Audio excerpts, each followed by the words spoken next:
पिछले पार्ट में सूमो के इनविटेशन के बाद जब यांग काय ब्लैक पिन माउंटेन पर पहुंचता है तो वहां वो देखता है कि फेंग यूटार के शाओ फेंग ने सूमो और बाकी उसके सारे साथियों को हरा दिया है। अभी शाओ फेंग सिर्फ ऐसा उसके साथ खड़ी उस लड़की को इम्प्रेस करने के लिए कर रहा था, जो कि असल में ब्लड बैटल ग्रुप नाम की एक जगह की यंग मास्टर है। असल में जिस तरह से लिंगजियाओ पवेलियन है, सेम उसी तरह से फेंग यूटार है और इन्हीं की तरह एक तीसरा भी सेक्ट है जिसे ब्लड बैटल ग्रुप कहा जाता है और इस लड़की का नाम है मिया। ये जानबूझकर अभी शाओ फेंग को भड़का रही थी, लेकिन यांग काय के यहाँ आने के बाद यांग काय शाओ फेंग को रोकता है, साथ ही पहले उसके सारे साथियों को हराकर फिर यांग काय की फाइट शाओ फेंग से होती है। यांग काय ने यहाँ शाओ फेंग को भी अपनी एक नई यांग एनर्जी वाली टेक्निक से हरा दिया था। अब इस पार्ट की शुरुआत में हम देखते हैं कि यांग काय अपने घर वापस लौट आया था।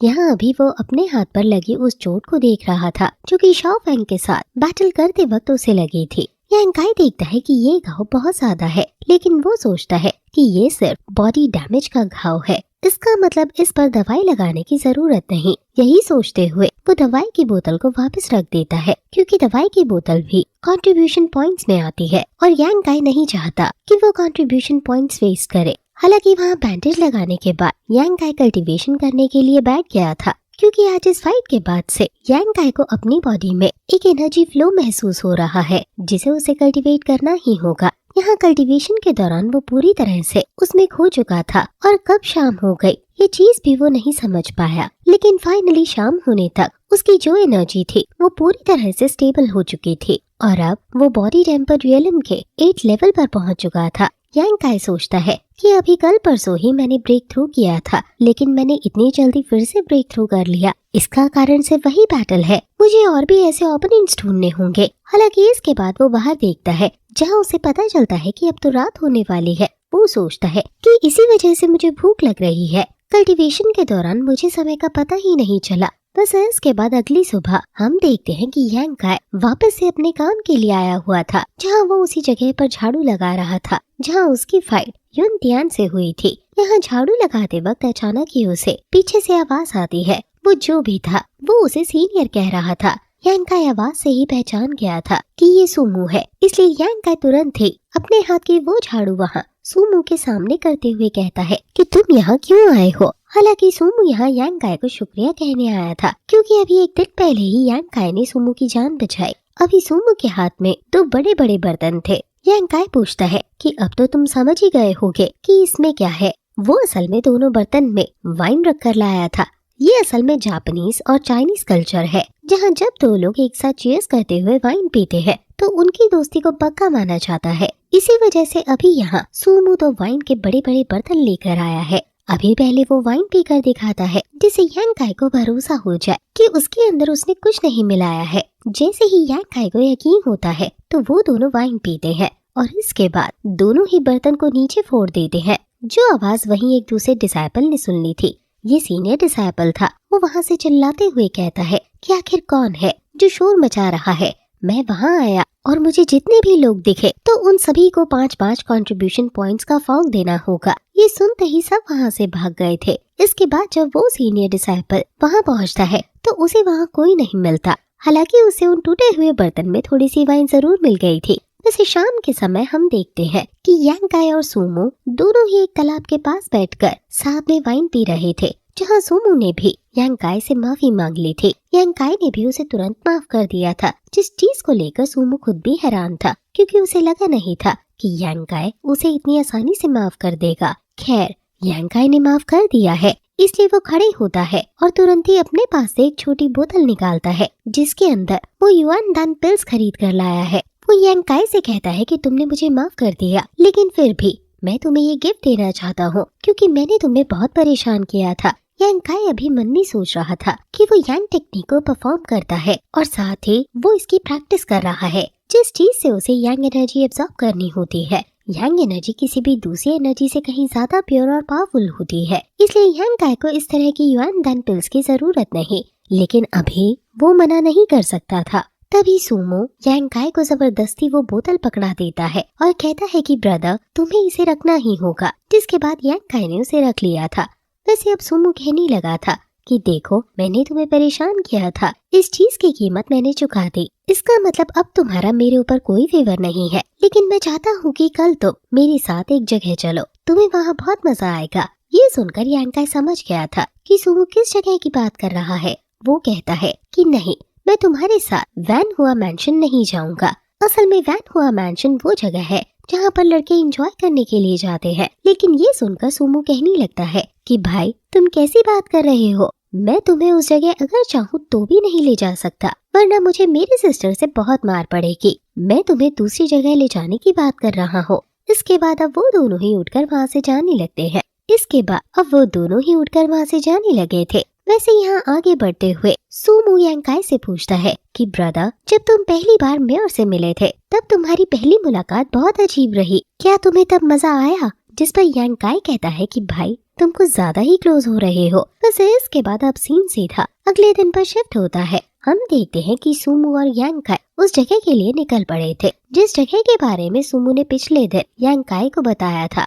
यहाँ उनके साथ जाओ यू और युन त्यान भी थे। अभी यांकाई सुमो से पूछता है कि तुम मुझे कहाँ लेकर जा रहे हो, जिस पर सुमो उसके नजदीक आते हुए धीरे से उसे बताने लगता है। लेकिन यांकाई उसे दूर हटाकर कहता है कि तुम ये बात जोर से भी बोल सकते हो। जिस पर सुमो कहता है कि हम असल में ट्रेड मार्केट जा रहे हैं। वो बताता है कि यहाँ पर दूसरी फैमिलियाँ भी आती हैं, जैसे कि फेंग यूटार और ब्लड बैटल ग्रुप के लोग। यांकाई को अभी ब्लड बैटल ग्रुप के बारे में वैसे तो ज्यादा नॉलेज नहीं है, लेकिन सुमो बताता है कि ब्लड बैटल ग्रुप के जो सेक्ट लीडर है उनका नाम हुमेन है और मेयर उन्हीं की बेटी थी। इस पर यांकाई थोड़ा सा हैरान होता है। वैसे तभी युन त्यान कहने लगता है कि हम पहले भी यहाँ ट्रेड मार्केट आ चुके हैं। पिछली बार मुझे यहाँ से तियान युन फ्रूट मिला था। वैसे देखा जाए तो ये उसके नाम का बिल्कुल उल्टा है, लेकिन असल में ये एक स्पिरिचुअल फ्रूट है। हालांकि तभी सुमो कहने लगता है कि ये एक लो ग्रेड स्पिरिचुअल फ्रूट है। मेरे ग्रैंडफादर के गार्डन में तो बहुत सारे अच्छे स्पिरिचुअल फ्रूट्स हैं। अगर तुम्हें चाहिए तो तुम मुझे बता सकते हो।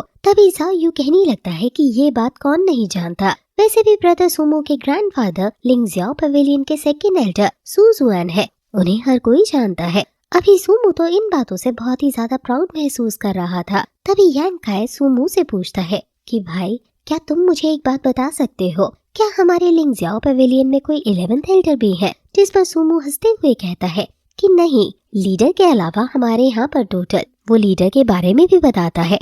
वो कहता है कि हमारे लीडर लगभग इमॉर्टल रियलम पर पहुँचने ही वाले हैं। ये सुनकर वो सभी हैरान हो गए थे। सुमो बताता है कि फेंग यूटार के लीडर जियाओ रुओ और ब्लड बैटल ग्रुप के लीडर हुमेन दोनों ही हमारे सेक्ट लीडर की बराबरी नहीं कर सकते। ये सुनकर वो लोग और ज्यादा खुश हो जाते हैं। साथ ही वो पूछते हैं कि आखिर वो ब्रेक थ्रू कब करने वाले हैं। जिस पर सुमो अचानक ही उदास हो गया था। वो कहता है कि अगर टाइम के हिसाब से देखा जाए तो वो 10 साल पहले ही ब्रेक थ्रू कर लेते, लेकिन किसी रीजन के चलते वो ब्रेक थ्रू नहीं कर पाए।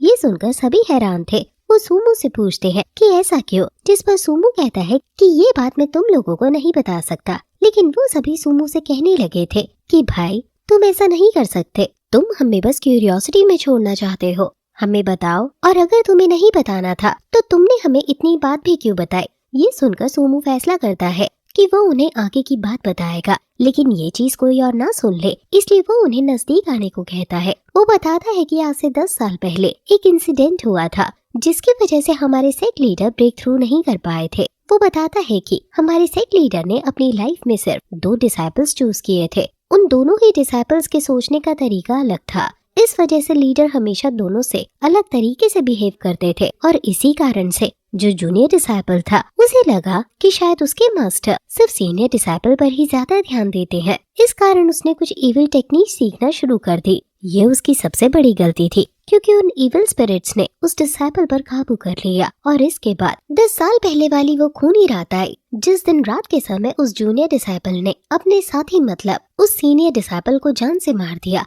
हालांकि तब सेक्ट लीडर वहाँ पर पहुँच चुके थे। उन्होंने उसे रोका, लेकिन तब तक वो भाग गया। यहाँ सेक्ट लीडर ने देखा कि उनका सीनियर डिसाइपल मारा जा चुका है, जिसके बाद अचानक ही ना जाने कैसे उनके बाल और दाढ़ी दोनों ही सफेद हो गए और इसके बाद उनकी कल्टीवेशन बढ़ना ही रुक गई। हालांकि उन्होंने कुछ समय बाद उस जूनियर डिसाइपल के बारे में पता लगा लिया और उसे लेकर ड्रैगन स्ट्रीम में कैदियों के साथ सील कर दिया। ये वही जगह थी जहाँ यांकाई 11th लीडर से मिला था कि कहीं वो 11th एल्डर ही तो लिंगजियाओ पवेलियन के लीडर तो नहीं। जब वो ऐसा सोच रहा था तब एक दूसरा डिसाइपल आवाज लगाता है कि ट्रेड मार्केट ओपन हो चुका है। ये सुनते हुए वो चारों वहाँ ट्रेड मार्केट की तरफ भागते हैं। उस जगह पर आकर यांग काई देखता है कि ये जगह तो कमाल की है।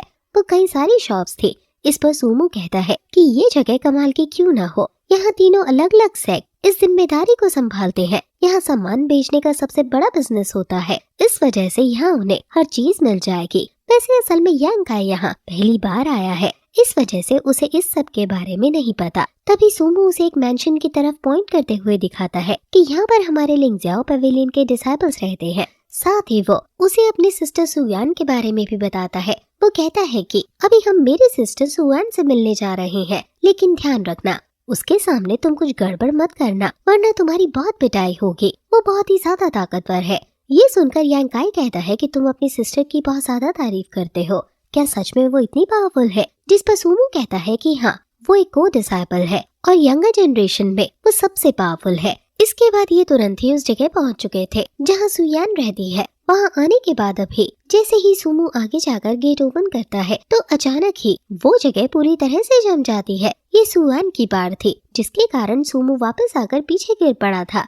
यांग काई भी ये चीज देखकर हैरान था। वैसे तभी अंदर से सुयान की आवाज आती है। वो सूमो से कहती है कि तुम समझ गए होंगे। इस पर सूमो पूछता है भाई क्या समझ गया होगा? तो सुयान कहती है कि मैंने तुम्हें क्यों मारा? जिस पर सूमो कहता है कि हाँ, मेरे पार लेवल की वजह से। इस पर सुयान बोलती है कि बिल्कुल तुमने सही पहचाना, तो इसका कारण क्या है? सूमो कहने लगता है कि क्योंकि मैं हमेशा खेलता रहता हूँ, इस वजह से मैं कल्टीवेशन नहीं कर पाया। अभी सूमो के दोस्त यहाँ हंस रहे थे, लेकिन सूमो उन्हें चुप कराता है। तभी सुयान सूमो से कहने लगती है कि तुम जानते हो कि अब तुम्हें आगे क्या करना है। जिस पर सूमो प्रॉमिस करता है कि अगली बार मैं जब आऊंगा तो मेरा लेवल बढ़ चुका होगा। ये सुनकर सुयान कहती है कि ठीक है, तो फिर तुम यहाँ से जाओ। हालांकि इसके बाद वो यांग काई से बात करती है और कहती है कि तुम जरूर वही लड़के होंगे जिसने शाओ फेंग को पीटा था। यांग काई कहता है कि हाँ मिस, मैं वही हूँ। तो इस पर सुयान कहती है कि तुम पावरफुल हो, लेकिन मेरी एक बात हमेशा ध्यान रखना, तुम सूमो का पीछा छोड़ दो,